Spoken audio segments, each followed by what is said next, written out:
Kembali di iNews Prime, pemirsa, salah seorang pengacara yang menggugat ijazah Presiden ke-7 RI Joko Widodo ditetapkan sebagai tersangka dugaan memalsukan dokumen oleh Polres Sukoharjo, Jawa Tengah.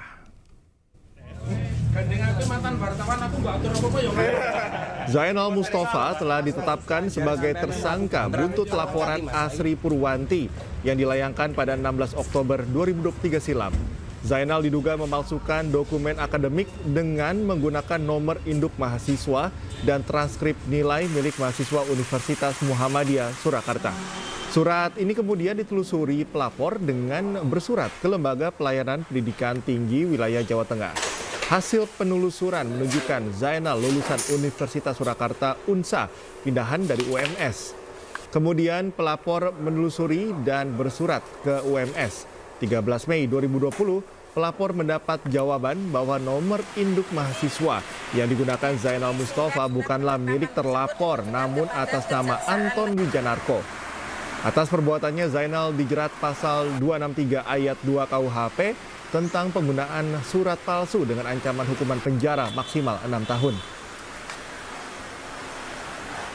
Bahwa Polres Sukoharjo betul sekali telah menetapkan tersangka ZM diduga melakukan tindak pidana menggunakan surat palsu yaitu dokumen kuliah, di mana ZM ini menggunakan NIM mahasiswa yang sudah drop out yang digunakan untuk pindah kuliah dari UMS ke UNSA. Kami layangkan surat panggilan sebagai tersangka. Nanti semoga saya bisa hadir untuk kami giat untuk pemeriksaan dan segera kami kirim berkas-berkasnya.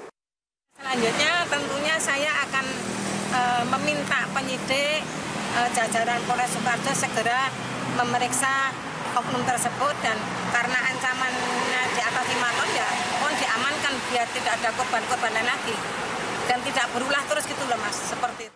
Mantan Menteri Pemuda dan Olahraga Roy Suryo dilaporkan ke Barreskrim Polri atas dugaan ujaran kebencian dan penghasutan soal tudingan ijazah palsu Presiden ke-7 RI Joko Widodo. Selain Roy Suryo, Dr. Tifa dan ahli digital forensik Rismon Syanipar juga ikut dilaporkan.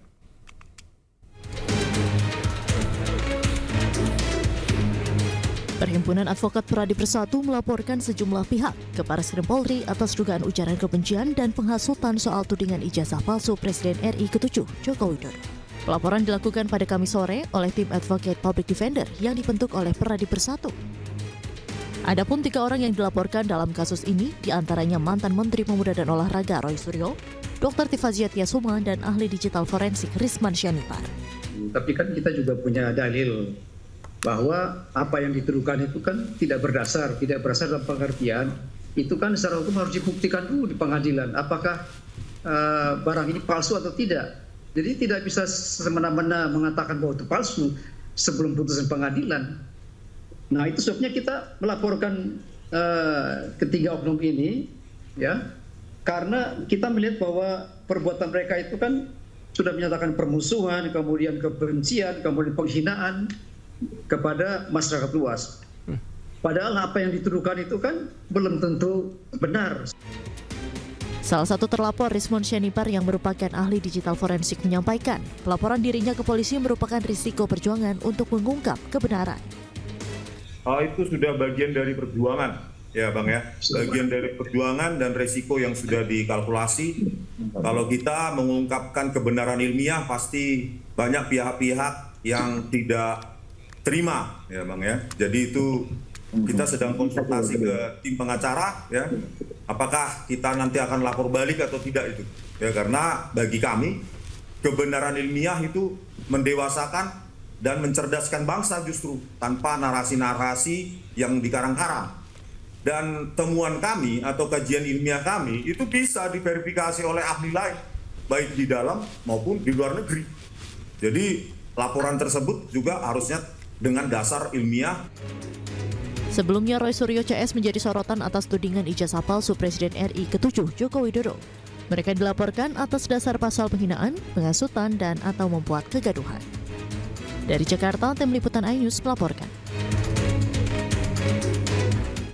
Sejumlah orang yang tergabung dalam profesi pengacara melaporkan Roy Suryo CS ke polisi terkait dugaan ujaran kebencian dan penghasutan soal tudingan ijazah palsu Presiden RI ke-7 Joko Widodo. Lantas, apa tanggapannya? Sudah terhubung dengan kami langsung, pakar telematika sekaligus sebagai terlapor dalam kasus ini, Roy Suryo. Selamat malam, Mas Suryo. Yuk, selamat malam, selamat pemirsa iNews di mana saja. Terima kasih sudah mau bergabung bersama kami di iNews Prime, Mas Roy. Kalau ada nama Roy Suryo, kemudian dengan kasus ijazah Jokowi ini, sepertinya publik sudah tahu bahwa ada cukup gigih untuk menyampaikan ada kejanggalan dalam ijazah Joko Widodo. Nah, kemudian Anda dilaporkan. Bagaimana tanggapan Anda? Apakah memang ada kejanggalan atau memang Anda menilai ini hal biasa saja pelaporan seperti ini? Bagus. Jadi kalau laporkan, ini justru membuka ruang publik untuk data dari sejarah ini. Ya, asal semuanya fair gitu loh. Asal apa? Equity before the law. Jadi harusnya ada yang kemudian menuduh kami, nah gitu, melakukan fitnah atau bahkan melakukan ujaran kebencian atau katakanlah mau menghasut. Nah, kan pasalnya kan salah satu itu kan menghasut.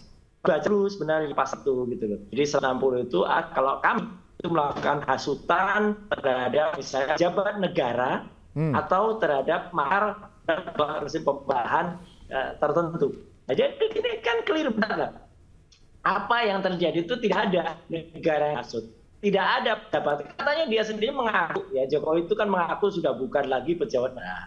Sudah orang besar. Makanya penting diketahui oleh publik ya bahwa pelapor mereka ini terlalu malu ya kalau di mereka katanya ahli hukum, lawyer, ditolak ya itu. Jadi mereka lapor ke Barreskrim ditolak.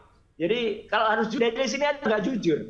Jadi mereka tuh datang kemarin ke Barim sore, terus kayaknya konsultasi ke dalam ya gitu. Sebenarnya apa yang terjadi kalau memang laporan itu masuk pasal-pasalnya pasti langsung diterima oleh Barreskrim. Ternyata kan tidak, ditolak dan kemudian mereka bilang disarankan ke Polda atau ke Polres Jakarta Pusat. Dari sini saya kan jelas kalau laporannya bagus pasti terima. Jadi laporannya tidak bagus atau kita lawyer gitu loh. Tapi ya nggak apa-apa lah. Pun itu diterima di mana saja. Bahkan ada Mas Roy, bahkan ada beberapa pihak yang mengatakan bahwa langkah Anda yang begitu keras ini hanya menciptakan drakor, bukan drama Korea, tapi katanya drama kotor untuk memecah belah. Tanggapan Anda seperti apa, Mas Roy? Waduh, sama sekali. Ini namanya ya, ini namanya ilmu pengetahuan berdasarkan sains ya. Jadi ini ilmiah. Makanya kalau debat ya jangan dinarasi. Kalau debat dengan ilmu pengetahuan, misalnya kalau cerdas, tim hukum mereka hanya mengatakan salah satu ahli forensik atau kartografi lain ya. Kemudian dengan hasil dari telematika yang mungkin membantah kami, temuan saya, temuan Dr. Rismond, temuan juga Tifa, itu baru bisa dikatakan mereka punya dasar untuk kemudian mendalilkan yang berbeda. Yang kalian itu ilmiah, berdasarkan metodologi sains sekali lagi. Jadi misalnya harusnya gitu perhatian ujung ke pengadilan, silakan ya, bagus. Justru kita dan pakailah berani, pakailah yang general, jangan pasal 160 yang sebenarnya sudah obsolete gitu. Pakai pasal berani itu apa misalnya? Pencemaran nama baik, fitnah ya.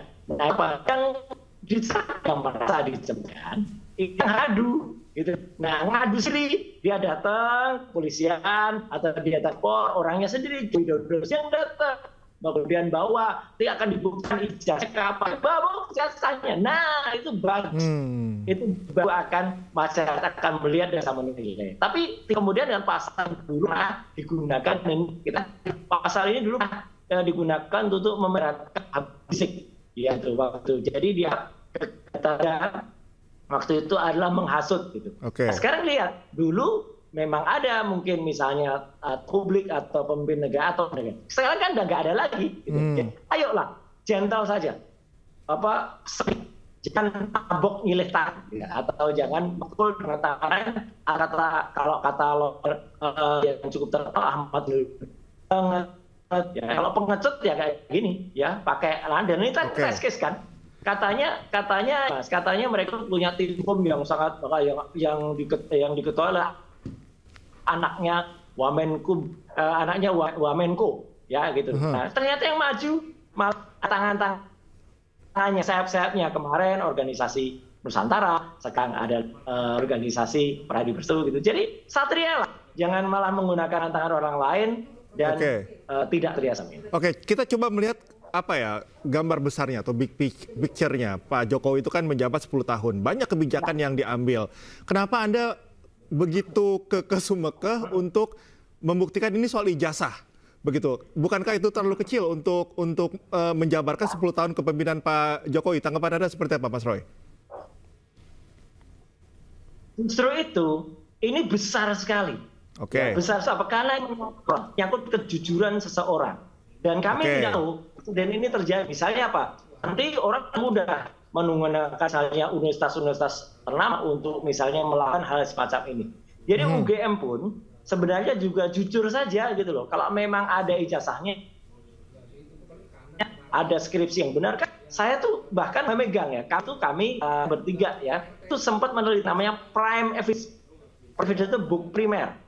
Kita ini bahkan lawyer-lawyernya tidak ada satupun pernah melihat prime evidence berupa skripsinya Jokowi. Kalau ijazahnya yang tampil ini tidak ada satupun yang pernah lihat. Kalau yang sempat dia tulis salah satu partai itu dianggap asli. Sekali lagi saya katakan ini adalah palsu, ya gitu. Karena apa? Karena sebetulnya sudah kita periksa dengan error level analysis, sudah kita periksa fotonya, sudah dengan face recognizer, sudah dengan face comparator, fotonya sudah nempel pada capnya, ya bahkan banyaklah hurufnya Times Roman, itu kan hal aneh sekali ya.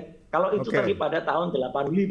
Jadi ini adalah satu yang mungkin saja misalnya ada kalau punya ijazah kalau memang dulu pernah punya ijazah asli, tapi ijazah aslinya kemudian ada, kemudian dibuatkan ijazah semacam ini, wah ini nama luar biasa ya kejahatannya. Jadi banyaklah nanti dan itu hanya bisa ketemu kalau sidang itu langsung sampai kepada bukti materialnya. Jangan mudah depan belum di lawan hanya dengan naratif hukum yang menurut saya itu akan membuat justru masyarakat semakin ya atau masyarakat semakin mundur ya. Jangan salahkan masyarakat, jangan salahkan kami kalau ada presiden macam ini terjadi lagi gitu. Ada orang yang pernah 10 tahun kemudian kita memiliki ijazah.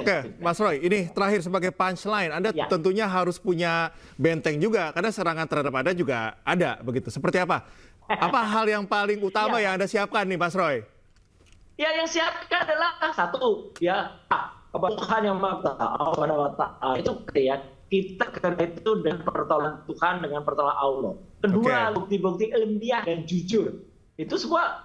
Dan ketiga adalah kami juga ucapkan terima kasih ya atas adanya iman dari teman-teman untuk mendukung. Tapi satu ini yang penting dari Ais ya. Jangan ada yang percaya di antara kami berdua itu meminta sumber, tidak ada. Ya, jadi kalau mendukung, dukunglah dengan hangat. Kami sama sekali tidak meminta apapun. Jadi jangan sampai ini dimanfaatkan ada oknum orang tertentu yang ayo durois nanti dengan membayar sama sekali tidak ada. Ya, gitu. Jadi sama sekali tidak ada. Mari kita tegakkan ini demi utuhnya dan tidak memecah bangsa Indonesia. Kalau apa? Kalau yang bersangkutan jujur saja. Ini loh bicara saya. Nah kemudian diperiksa clear. Atau ada ahli lain, monggo, dan sekali itu akan kemudian itu di breaking news, iNews nampil itu PR. Baik, terima kasih Mas Roy atas keluangan waktunya bersama kami di iNews Prime. Sehat selalu. Sama. Pemirsa, gaya hedon dua pengacara yang terseret kasus suap hakim dalam perkara korupsi CPO jadi sorotan publik. Informasinya usai jeda.